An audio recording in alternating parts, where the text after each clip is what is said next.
মেঘের শহর মেঘালয় কিভাবে ঘুরবেন সেটার একটা কমপ্লিট ট্যুর প্ল্যান কিন্তু আমি আজকে আপনাদেরকে দেব। আমি 5 নাইট 6 ডেজের গুয়াহাটি টু গুয়াহাটি একটা ট্যুর প্ল্যান দেব। ডে 1-এ Guwahati to Shillong, Shillong night stay. Day 2-তে Cherrapunji sight seen, Shillong night stay. Day 3 Mawlynnong and Dawki sight seen, শিলংয়ে এসে নাইট স্টে। 4 নম্বর দিন শিলং সাইট সিন করে 3টে থেকে 4টের মধ্যে কভার হয়ে যায় সাধারণত। তারপরে শেয়ার গাড়ি করে গুয়াহাটি ব্যাক, গুয়াহাটিতে নাইট স্টে। 5 নম্বর দিন কামাখ্যা মন্দির দর্শন করে তারপর কাজিরাঙার উদ্দেশ্যে যাত্রা। 4.5 ঘন্টা লাগে, বাসও অ্যাভেলেবেল আছে, অনলাইনে বুক করা যায়। কাজিরাঙাতে নাইট স্টে, সেখানে রাতে ট্রাইবাল ডান্স দেখা। ডে 6-এ আর্লি মর্নিং ফরেস্ট সাফারি করে ব্যাক টু গুয়াহাটি, যেখানে পল্টন বাজারে শপিং করতে পারবে। ট্রেন ধরে রাত্রিবেলা ব্যাক টু প্যাভিলিয়ন। ট্যুর প্ল্যানটা আপনাদের সাথে শেয়ার করলাম, তো এর মধ্যে কতগুলো ইম্পর্টেন্ট পয়েন্ট আপনাদের ধরিয়ে দেওয়া উচিত বলে আমার মনে হলো, তাই বলছি যে গৌহাটি থেকে যখন শিলংয়ে আসবেন তো কোনো গাড়ি আগে থেকে বুক না করাই ভালো। সেখানে প্রচুর শেয়ার গাড়ি পাওয়া যায় 500 টাকা পার হেড করে। তো সেই রেট মতো যদি 4 সিটার হয় তো 2000 টাকা, আর 7 সিটারের ক্ষেত্রে কিন্তু 3500 টাকা দিলেই পুরো গাড়িটা ভাড়া করে নেওয়া যায়। এবং ওঠার সময় অবশ্যই বলবেন যে শিলং পুলিশ বাজারে নামবেন, এই বলেই গাড়িতে উঠুন, কারণ এখানে প্রচুর হোটেল আছে, 1 নম্বর কথা। আর 2য় নম্বর হচ্ছে এখান থেকে কিন্তু শেয়ার গাড়ি অ্যাভেলেবেল। তো মোটামুটি চেরাপুঞ্জির জন্য 3 থেকে 3500 টাকা, আর ডাউকি মাউলিলংয়ের ডিস্টেন্সটা একটু বেশি, সেক্ষেত্রে 4 থেকে 4500 টাকা। প্রচুর বার্গেনিং হয়, সাইট সিন কিন্তু আরও কমে করা সম্ভব। আমি যে ট্যুর প্ল্যানটা আপনাদের সাথে শেয়ার করেছি সেটা কিন্তু এমটিডিসির গাড়িতে করে, অর্থাৎ মেঘালয় ট্যুরিজমের গাড়িতে করে কিন্তু ডিলাক্স বাসে করে ঘোরার ওই প্ল্যানটা। খুব কম সময়ে যদি সব পুরো শিলংটা এক্সপ্লোর করতে চান তাহলে এছাড়া কোনো উপায় নেই।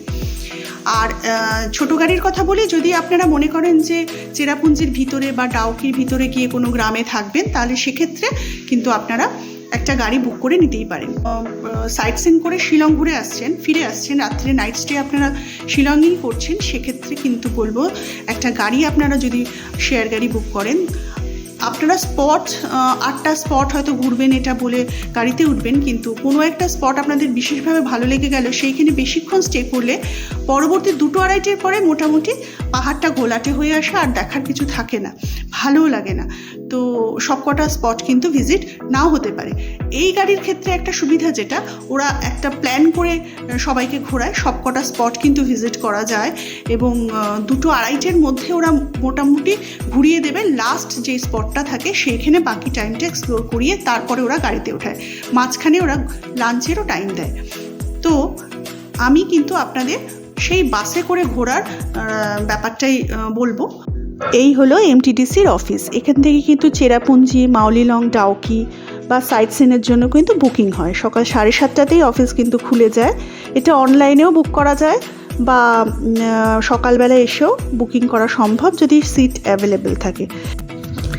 শিলং পুলিশ বাজার থেকে শেয়ার গাড়িতে 30 টাকা জনপ্রতি ফেয়ার দিয়ে পোলো অর্কিড কালী মন্দির বলে চলে আসুন এখানে। সবাই কিন্তু চেনে না, সেজন্য পোলো অর্কিডের সঙ্গে কালীমাতার মন্দির বললেই নির্দিষ্ট জায়গায় একমাত্র নামতে পারবেন। এমটিডিসির গাড়ি চেরাপুঞ্জি, ডাউকি, মাউলিলং ও শিলং সাইট সিন 3 দিনে কভার করে, যার ডিটেলসটা আমি দিয়ে দিলাম। আমি আজ শুধু চেরাপুঞ্জির স্পটগুলোকে দেখাবো।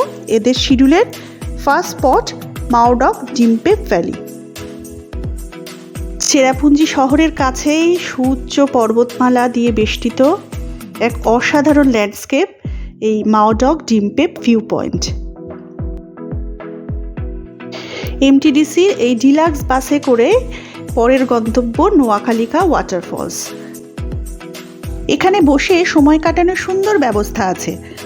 রোদ কম থাকলে ফলস দেখতে দেখতে 1 কাপ গরম চা খাওয়া যেতেই পারে। প্রায় 340 মিটার উচ্চতা থেকে এই ফলস ঝরে পড়ছে। এটা এশিয়ার হাইয়েস্ট ওয়াটারফলস। নভেম্বর মাস বলে জল খানিকটা কম, তবে বর্ষায় নাকি ভীষণ প্রাণবন্ত থাকে।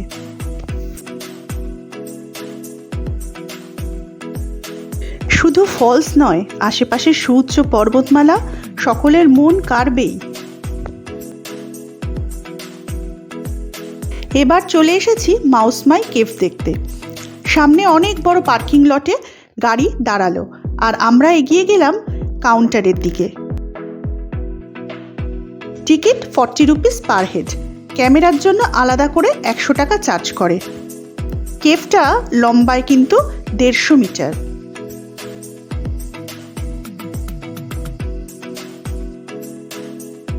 এটাই কেভের এন্ট্রান্স। বেশ কিছু সিঁড়ি ভেঙে এখানে উঠতে হয়।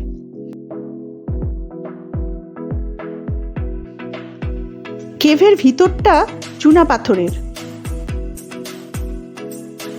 ভিতরে বিভিন্ন রকমের শেপ তৈরি হয়েছে।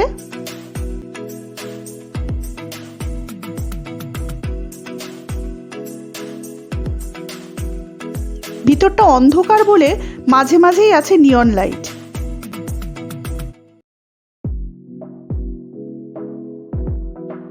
লক্ষ্য করলে ভিতরে ফসিলও দেখা যায়। সব মিলিয়ে কেভটা এক্সপ্লোর করলে একটা থ্রিলিং এক্সপিরিয়েন্স হয়।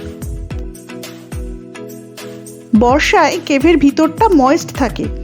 উইন্টারেও কিছু কিছু জায়গায় এরকম জল চুইয়ে পড়ছে।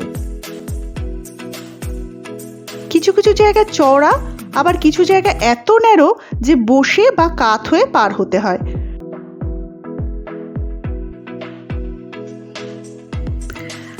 পরবর্তী গন্তব্য মঠচপ।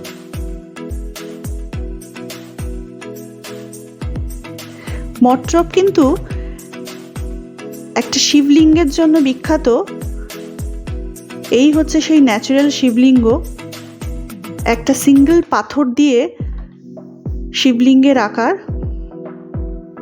ওই পারে বাংলাদেশ, এখান থেকেও বাংলাদেশ দেখা যায়, কিন্তু বাংলাদেশের সিলেটের পোর্শনটা কুয়াশার জন্য খুব একটা ভালো দেখা যাচ্ছে না। ঝর্ণাও রয়েছে এখানে। উইন্টার বলে সব জায়গাতেই জল কম, তবে বর্ষায় এর উচ্ছ্বাস হয় দেখার মতো। থাংখারাং পার্ক। এখানকার entry fee 20 rupees per head. Thangkharang পার্কে এসছি, পার্কটা দেখাবো। এখানে শুধু গ্রিনই গ্রিন, খুবই সুন্দর লাগছে, কিন্তু একটু রোদ্দুর উঠেছে, সেই জন্যই যা একটু অসুবিধাতে ছাতা নিয়েছি। পার্কটা অপূর্ব সুন্দর, ব্যাক ক্যামেরায় তোমাদের দেখাচ্ছি, খুব ভালো লাগবে। এত সুন্দরভাবে সাজানো পার্কটা, রং বেরঙের ফুল।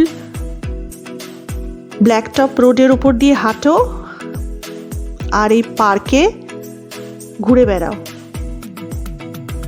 বিভিন্ন রঙের পাতাবাহারির গাছ, ভারী সুন্দর মনোমুগ্ধকর পরিবেশ। এখান থেকেও কিন্তু একটা ফলস দেখা যায়। দেখো, এটা কিন্তু নীলকণ্ঠ ফুল, কিন্তু কত বড়। খিনরেম ওয়াটারফলস দেখো, সরু সুতোর মতো দেখা যাচ্ছে।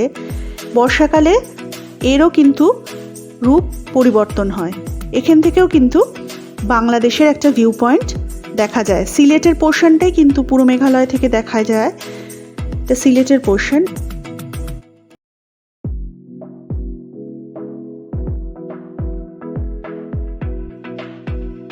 সর্বশেষ গন্তব্য চেরাপুঞ্জি ট্রিপের থাকে ইকো পার্ক। মাঝে কিন্তু রামকৃষ্ণ মিশন মিউজিয়াম ভিজিট করেছি। ফটোগ্রাফি অ্যালাউড নয় বলে দেখাতে পারিনি। এখানে আসামে 17 রকমের ট্রাইবালদের ঘরবাড়ি, ব্যবহৃত জিনিস, এইসবের কালেকশন আছে। এই ইকো পার্ক থেকেই 7 সিস্টার্স ফলসের টপটা দেখা যায়, তবে নভেম্বর বলে ফলসে একেবারেই জল নেই। এখান থেকেও বাংলাদেশ দেখা যায়। এখানেই এরা লাঞ্চ ব্রেক দিয়ে থাকে। থালি সিস্টেমে বেশ চিপেই কিন্তু খাবার ব্যবস্থা আছে। আজ এ পর্যন্তই। মাউলিলং, ডাউকি, শিলং সাইট সিন এগুলো কিন্তু পরবর্তী পর্বে দেখাবো।